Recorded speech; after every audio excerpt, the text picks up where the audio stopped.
ओम नमो राघवाय। बोलिए अवधपति रामचंद्र भगवान की जय। नर्मदा मैया की जय। अखिलेश्वर महादेव की जय। हाँ, श्री राम के परम भक्तों, अभी विगत अनेक दिनों से हम आपको अलग अलग पुराणों में अयोध्या और अयोध्या के जो शासक हैं, जो अयोध्या पर जिन्होंने राज्य किया है, उनके बारे में बताते आ रहे हैं। अभी विगत समय हमने आपको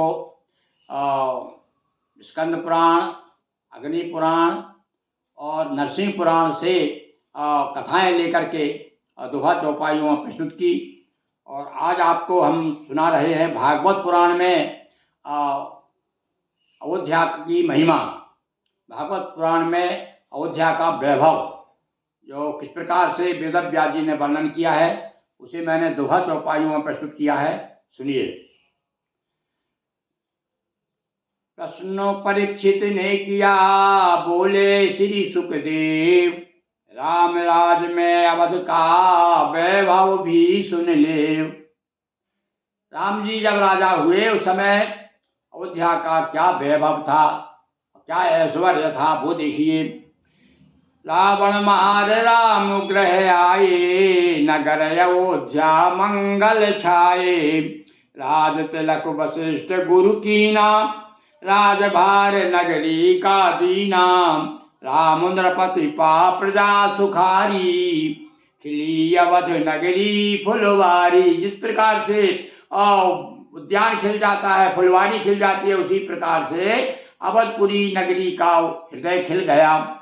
भगवान राम के राजा बनते ही भ्राता सब आज्ञानुसरते, संकेत कार्य सब करते, और सभी भाई परिवार परिजन और स्नेहजन सब भगवान की आज्ञा का अनुसार चलते थे।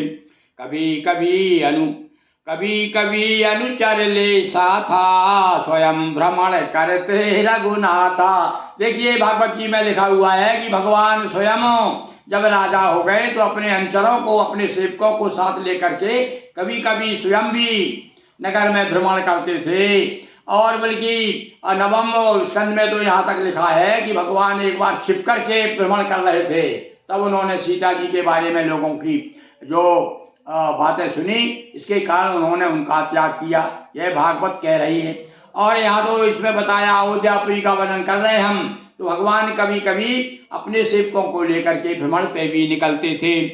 और बंधन द्वार पर शोभित। कैसी अयोध्यापुरी, समय के अयोध्यापुरी पे चलिए थोड़ा सा ध्यान दीजिए। अभी तो हम अपने टीवी पर अयोध्यापुरी को देख देख कर गदगद हो रहे हैं, पर उस काल की भागवत कार क्या कह रहा है कि जब राम जी राजा थे उस समय अयोध्या जी की क्या स्थिति थी, सुनिए। बंधन द्वार पर शोभित, महल स्वर्ण कलशों से सज्जित। हर एक महलों पर सोने के कलश विराजमान थे, द्वारे द्वारे बंधन बार लगे रहते थे, और चौराहे सड़कें जल सिंचित।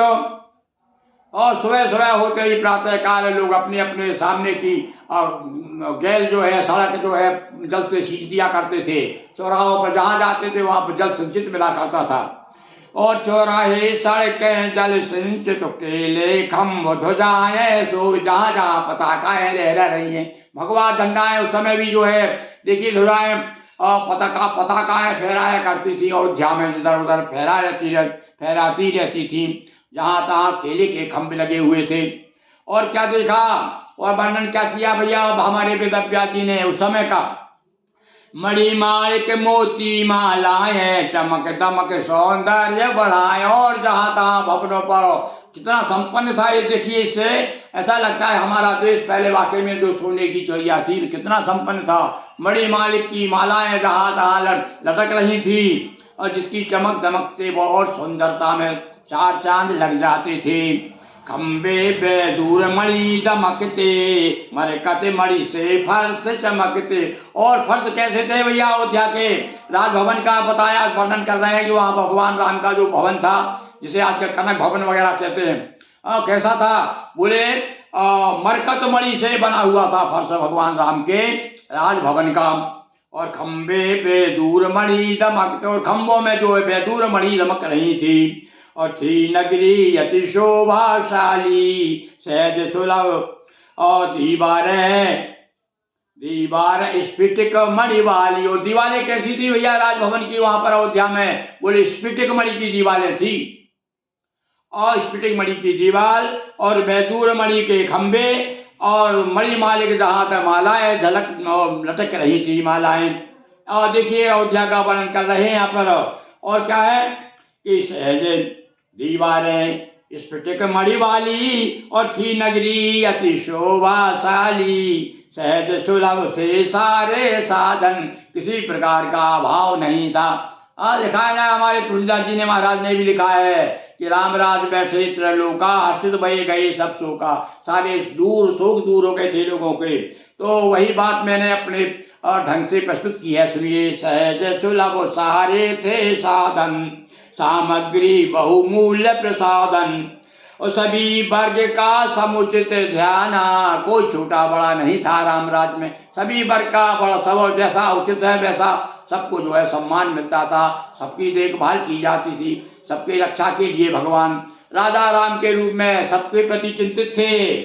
सभी वर्ग का समुचित ध्यान, राम राज जाहिर जग जाना। और राम राज के बारे में तो भैया कहा है सारे संसार में राम राज प्रसिद्ध है। तो इस प्रकार से आज हमने अवधपुरी की शोभा का वर्णन किया। किस पुराण से?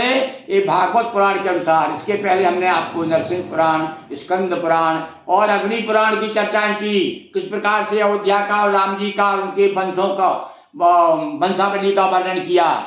आज हमने आपको अयोध्या के बारे में बताया कि अवधपुरी सौंदर्य लखो लज्जित था सुरलोक।